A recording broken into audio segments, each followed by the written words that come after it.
նախ ասեմ զարմացա, որ այս անգամ ՊՊՑ-ն դիմացս չկտրեց, շրջիկ թափառախումբը դիմացս չկտրեց եւ նաեւ օլիգարխը չվիրավորեց հայոյեց ձեր իշխանության մաս կազմող, որպեսզի հաջողանան ձեզ, հիմա բուն հարցին անդրադառնամ։ Հայաստանի Հանրապետության Սահմանադրությունն ու Հայաստանի միջազգային պարտավորություններն ամրագրում են պետության անջատ լինելը եկեղեցուց եւ եկեղեցու ներքին գործերին իշխանության միջամտելու արգելքը։ Վարչապետը Սահմանադրությամբ ու օրենքներով ունի սպառիչ լիազորություններ, հիմա ուզում եմ հասկանալ Սահմանադրության կամ օրենքների կոնկրետ որ լիազորությամբ եք ստեղծել հայաստանյաց Սառաքելական եկեղեցու բարենորոգման խորհուրդ եւ հայտարարություն եք անում, որպես Հայաստանի Հանրապետության վարչապետ եպիսկոպոսների հետ միասին խնդրում եմ նշել կոնկրետ լիազորությունները, նաեւ կապված կաթողիկոսի թեկնածուների բարեվարկության ստուգման անցկացնելու ձեր մտադրության հետ կապված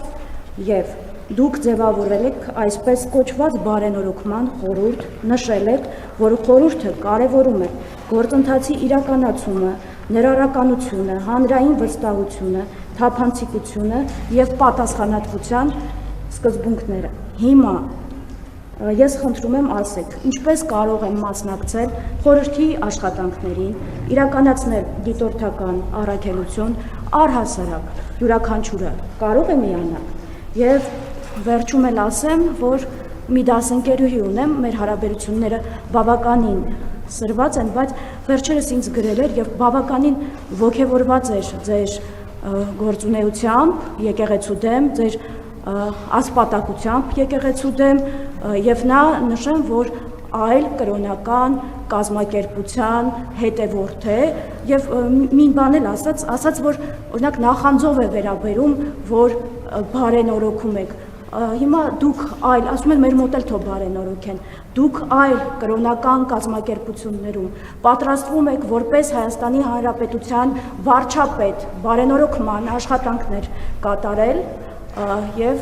խնդրում եմ հստակ պատասխանել, որովհետեւ ես բերել եմ հստակ մեջբերումներ, ելնելով մեր սահմանադրությունից եւ նաեւ միջազգային պարտավորություններից։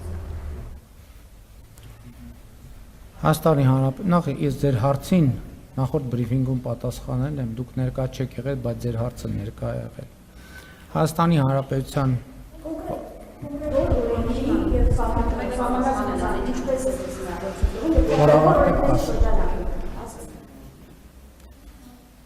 Հայաստանի Հանրապետության վարչապետը պարտավոր է զբաղվել այդ թվում երկրի անվտանգությանը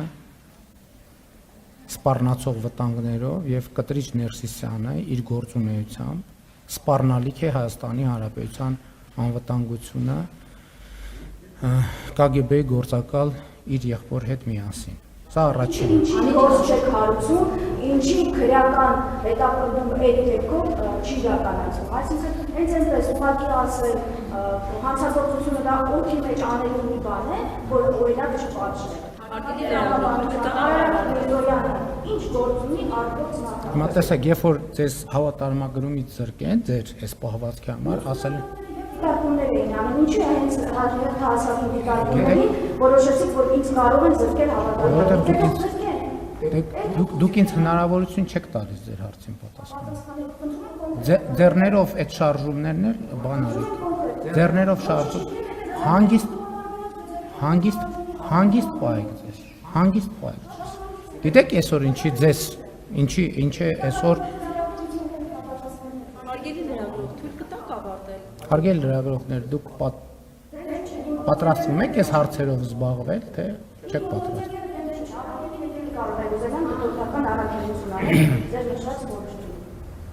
Ուրեմն ժամանակը գնում է, երբ որ կապահովեք ձեր գործընկերոջ լռությունը, բրիֆինգը կշարունակվի։ Երբ որ կապահովեք ձեր գործընկերոջ լռությունը, բրիֆինգը կշարունակվի։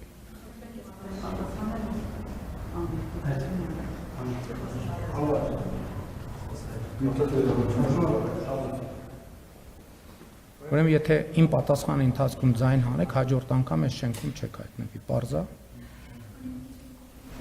Այս ընթացքում նաև ձեզ ուզում եմ տեղեկացնել, որ հիմա ինչ եք դուք,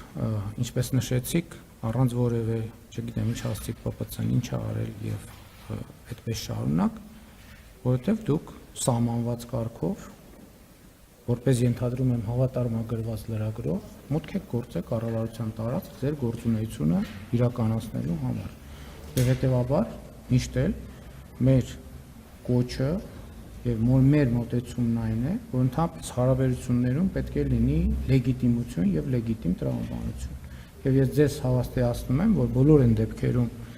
ոչ միայն դուք ցանկացած մեկը կգործի այդ տրամաբանությամբ որևէ խոչընդոտի չի կարող հանդիպել, որովհետեւ Հայաստանի Հանրապետությունում կա խոսքի ազատություն, մամուլի ազատ գործունեության հնարավորությունը մեզ համար կարևոր է եւ մենք ամեն ինչ կանենք դա ապահովելու համար։ Ինչ վերաբերվում է ձեր մյուս հարցին, ես առաջին մասով արդեն պատասխանեցի, շարունակելով ասեմ, որ ես ինքս ինձ համարում եմ հայաստանյան առաքելական Սուրբ եկեղեցու հավատավոր հետևորդ, ես այդ համայնքի անդամ եմ, եկեղեցու գործերով զբաղվելը որևէ կերպ չի կարող հակադրության մեջ դրվել իմ եկեղեցու հավատավոր հետևորդ լինելու փաստի հետ, որովհետև ուզում եմ մեր բոլորի ուշադրությունը հրավիրել, որ եկեղեցին առաջին հերթին եկեղեցու հավատավոր հետևորդներն են, որովհետև Հիսուս Քրիստոսը նոր կտակարանում ասում է, որ այնտեղ որտեղ իմ անունով 3 հոգի կհավաքվի, հենց դա է եկեղեցի։ Ես առիթ ունեցել եմ ասելու, որ այո, հոգևոր սպասավորները եկեղեցու սյուներն են, բայց եկեղեցին ժողովուրդն է, նրա հավատավոր հետևորդները։ Այսօր գիտեք ինչ, ես կառաջարկեմ, որ մոնիտորինգ անենք։ Հանրապետության տասնյակ, հարյուրավոր եկեղեցիներում պատարակներ են տեղի ունենում դատարկ դահլիճներում։ Եվ որ շատ դեպքերում կտրիչ Ներսյանի համակարգը չունի հնարավորություն կիրակնօրյա պատարակներում այդ գյուղի համայնքից բնակիչներից գոնե 5, 10, 15, 20 հոգի բեր։ Գնացեք բանի այդ կիրակնօրյա պատարակները։ Ես այս վերջերս մի տեղի հետ կապված հարց կար հետաքրքրվեցինք եւ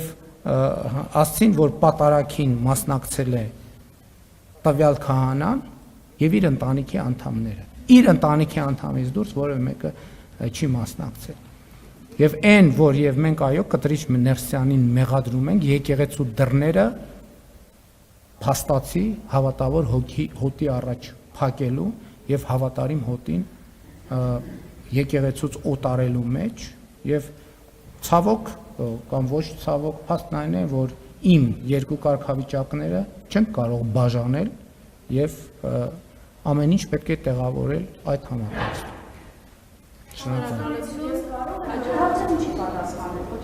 Անես կարող են միանալ եւ հասկանալ հետոքական առաքելություն։ Ուրեմն ներողություն, ուրեմն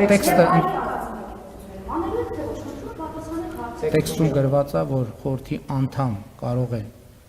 դառնալ այն մարդիկ, ում վերաբերյալ կլինի միաձայնություն խորհրդում։ Սա առաջինը։ Երկրորդը, ինչպես բոլոր այլ կազմակերպություններում, եթե անհրաժեշտություն է լինում, կլինի հրավեր եւ եթե կլինեն դիմումներ, կլինի կամ մերժում կամ բավարար։